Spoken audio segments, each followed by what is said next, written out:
but he said he wasn't going to give us anything, and he stopped giving us anything to eat and said we couldn't live any longer on his land.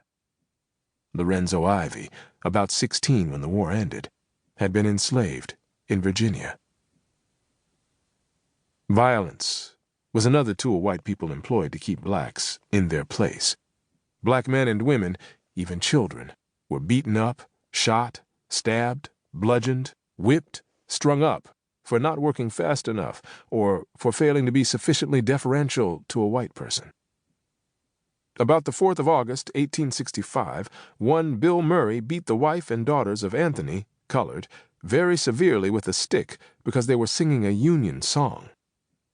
This is from Freedmen's Bureau agent John Siege's report on white-on-black violence in Rutherford County, Tennessee. An agent in Texas reported that on November 21, 1865, in Huntsville, a white man named Joseph Rhodes brutally attacked an elderly black man named Caleb. Rhodes kicked the old man into the fireplace, jumped on him, and tried to mash him into the fire, injuring him most severely. Wanton cruelty and whiskey.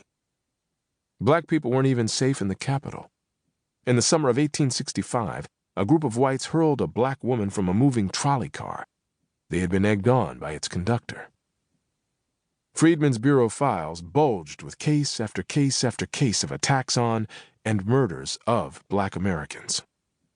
As 1865 wound down, there was something to celebrate, however. On December 6th, Georgia became the 27th of the 36 states to accept the 13th Amendment. Ratified, it could now be adopted to the Constitution. Slavery was now legally abolished in the United States. Florida had yet to ratify the amendment abolishing slavery. Mississippi had flat out rejected it and would not ratify it until 1995, then not make it official until 2013. And there was Texas.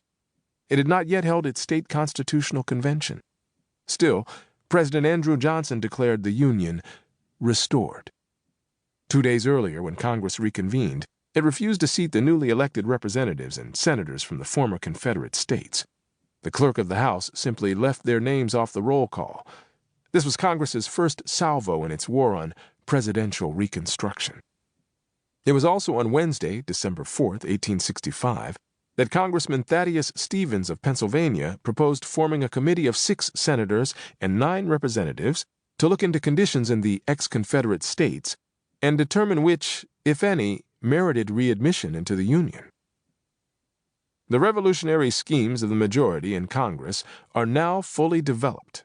The Daily Milwaukee News told its readers on December 5, 1865. This article, titled Negro Government or Disunion, is a stark reminder that it wasn't only in the South that some white people suffered from an irrational fear of black rule and vehemently opposed justice for all. The intention of the radicals, the Wisconsin newspaper went on to say, is to suppress all serious opposition to their measures by excluding the Southern representatives, and then to pass an enabling act prescribing conditions for the reconstruction of the states recently in rebellion. The Joint Committee on Reconstruction that Thaddeus Stevens had proposed was a go on December 13th. Its chair was Senator William Fessenden of Maine. Among the other senators were Ira Harris, New York, and Reverdy E. Johnson, Maryland, one of the committee's 3 Democrats.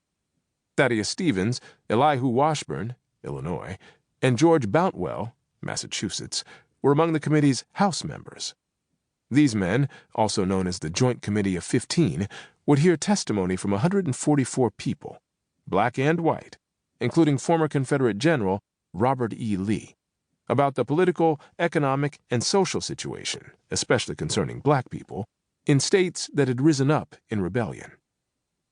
"Is there no way to arrest the insane course of Andrew Johnson?" That was Thaddeus Stevens in a letter to Senator Charles Sumner in the summer of 1865. On December 18, 1865, on the floor of the House, Stevens once again decried President Johnson's policies and justified the action Congress had taken. "Dead men cannot raise themselves. Dead states cannot restore their own existence as it was," he said. Congress, and Congress alone, Stevens insisted, had the power to revive them. Stevens also argued that Congress was morally obligated to protect freed people.